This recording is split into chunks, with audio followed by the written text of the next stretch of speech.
आज के इस डाउट वाले सेशन में चैप्टर 5 से एक बच्चे का डाउट है।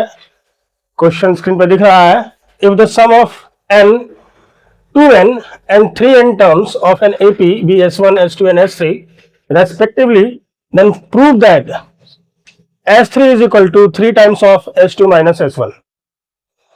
तो सबसे पहले इसको देखते हैं क्या करना है। सबसे पहले late A be the first term and D is the common difference of the given AP। Question ये कह रहा है sum of n term is S1, यानी मैं लिख सकता हूं S1 is equal to n/2 2a plus n minus 1 into d. Same इसी तरीके से मैं क्या कर सकता हूं, S2 क्या बोला है, सम ऑफ 2n टर्म, यानी हमारा S2 हो जाएगा 2n/2 2a plus n minus 1 into D. और फिर इसी तरीके से हो जाएगा S3 क्या है, सम ऑफ 3n टर्म्स, यानी 3n/2 2a plus n minus 1 into d. ठीक, नाउ ऑन सॉल्विंग RHS, अगर हम RHS को सॉल्व करें तो RHS क्या कह रहा है, RHS है 3 multiplied by the difference of S2 and S1। अब मैं ऐसे लिख देता हूं 3, S2 क्या है 2n/2 2a plus n minus 1 into d. ठीक, minus S1 is equal to n/2 2a plus n minus 1 into d.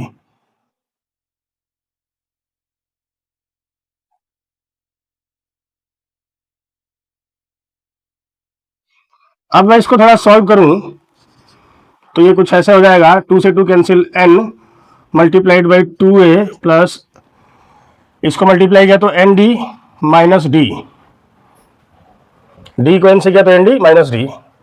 अब मैं अभी इसको ऐसे ही लिख लेता हूं n/2, थोड़ा सॉल्व करते हैं 2a plus n d minus d. अब 2an प्लस n से मल्टीप्लाई करना है इस पूरे को, 2an plus n square d minus n d, और ये हो गया माइनस।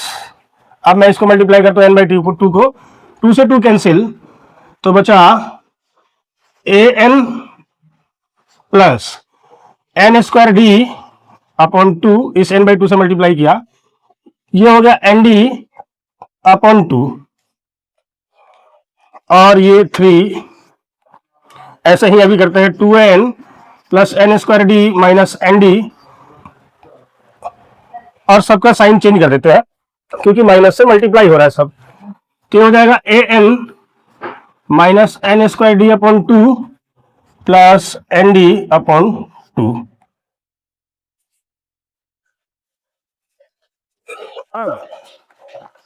थोड़ा इसको सॉल्व करें तो यहाँ पे 2an है और ये 1n है, तो 2an माइनस 1an is equal to n, यहाँ है n square d, n square d में से माइनस किया हाफ n स्क्वायर डी, यानी कि 1 में से माइनस किया हाफ, तो ये हो जाएगा हाफ, यानी ये हो जाएगा हाफ n स्क्वायर डी, फिर से minus n d plus half n d, यानी माइनस 1 प्लस हाफ, ये हो जाएगा माइनस 1/2, यानी मैं यहाँ पे लिख सकता हूँ माइनस 1/2 एन डी।